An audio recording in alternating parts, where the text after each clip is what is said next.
555 model का system था, education system.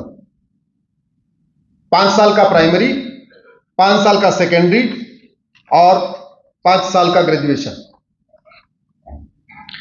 5 साल के प्राइमरी में बच्चे को, यानी 5 साल से लेकर 10 साल तक, उसको सब्जेक्ट का ज्ञान नहीं देते थे, उसको पहले अच्छा इंसान बनाते थे।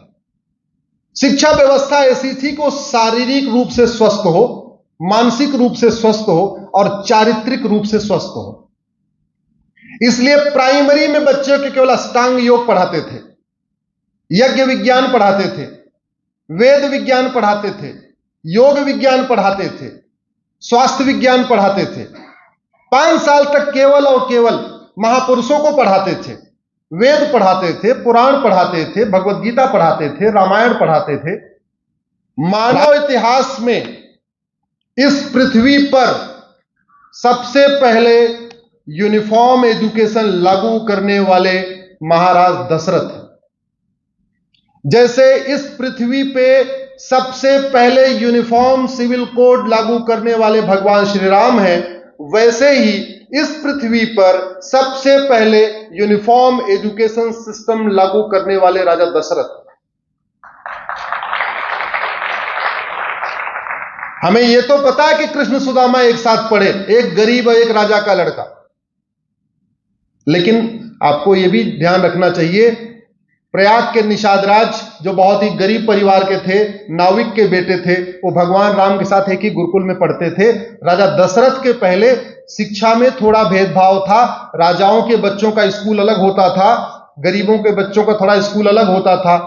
लेकिन राजा दशरथ ने व्यवस्था लागू किया कि नहीं, उस अखंड भारत में पाकिस्तान, बांग्लादेश, भूटान, नेपाल, जहां तक पूरा राजा दशरथ का राज था, पाकिस्तान, अफगानिस्तान, सब कुछ, उसमें समान शिक्षा लागू थी। सबका सिलेबस एक था, सबका करिकुलम एक था, सब बच्चे एक जैसी किताब पढ़ते थे, कोई भेदभाव नहीं पड़ता था। 4 वर्ण थे, जाति तो थी नहीं हमारे देश में, जाति तो अभी 2000 साल पहले आई है। कास्टिज्म और क्रिश्चियनिटी एक साथ में आया है, उसके पहले भारत में कोई जाति थी ही नहीं। तो आज के हजारों साल पहले भारत में समान शिक्षा थी। आज है क्या? जोर से बोलिए जरा। मंत्री और संतरी के बच्चे की किताब एक है क्या? क्लर्क और कलेक्टर के बच्चे की एक किताब है क्या? कप्तान और कांस्टेबल के बच्चे की एक किताब है क्या? मजदूर और मालिक के बच्चे की एक किताब है क्या?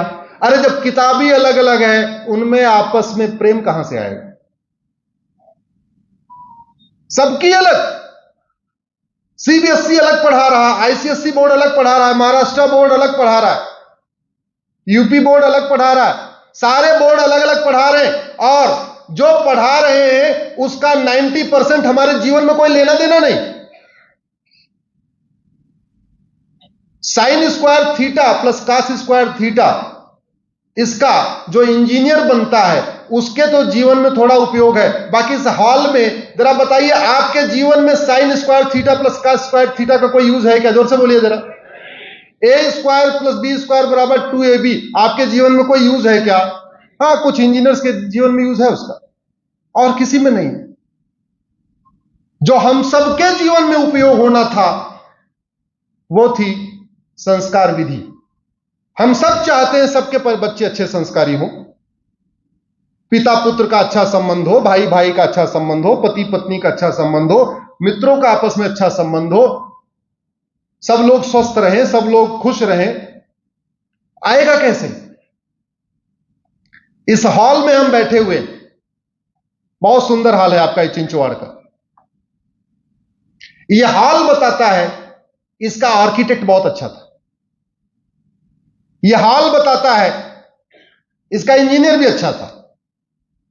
यह हॉल बताता है इसका मिस्त्री भी अच्छा था। यह हॉल बताता है इसमें सीमेंट बालू भी अच्छा था।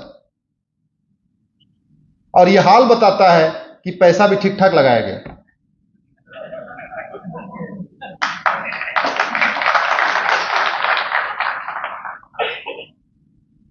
इसका मतलब जब मैन भी अच्छा हो, मशीन भी अच्छी हो, मेथड भी अच्छा हो, मटेरियल भी अच्छा हो और मनी भी अच्छा हो, जिसको 5M कहते हैं, जब ये 5M अच्छा होगा तब कुछ अच्छा बनता है। दुर्भाग्यवश हमने अपने एजुकेशन में 5M के ऊपर फोकस ही नहीं किया।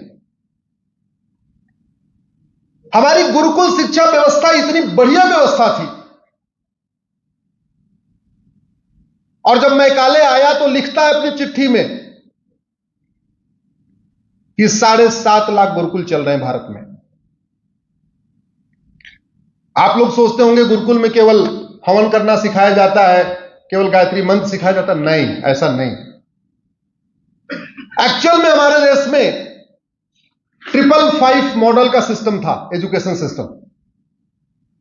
5 साल का प्राइमरी, 5 साल का सेकेंडरी और 5 साल का ग्रेजुएशन। 5 साल के प्राइमरी में बच्चे को, यानी 5 साल से लेकर 10 साल तक, उसको सब्जेक्ट का ज्ञान नहीं देते थे, उसको पहले अच्छा इंसान बनाते थे। शिक्षा व्यवस्था ऐसी थी कि वो शारीरिक रूप से स्वस्थ हो, मानसिक रूप से स्वस्थ हो और चारित्रिक रूप से स्वस्थ हो। इसलिए प्राइमरी में बच्चों के केवल अष्टांग योग पढ़ाते थे, यज्ञ विज्ञान पढ़ाते थे, वेद विज्ञान पढ़ाते थे, योग विज्ञान पढ़ाते थे, स्वास्थ्य विज्ञान पढ़ाते थे। 5 साल तक केवल और केवल महापुरुषों को पढ़ाते थे, वेद पढ़ाते थे, पुराण पढ़ाते थे, भगवत गीता पढ़ाते थे, रामायण पढ़ाते थे, राम के बारे में बताते, राजा दशरथ के बारे में बताते थे, रघुकुल रीत सदा चली आई इसको पढ़ाते थे, वसुदेव कुटुंबकम की भावना उसके अंदर भरते थे, यत्र नारंती पूज्यते रमनते तत्र देवता की भावना भरते थे, नारी का सम्मान करना ये सिखाते थे,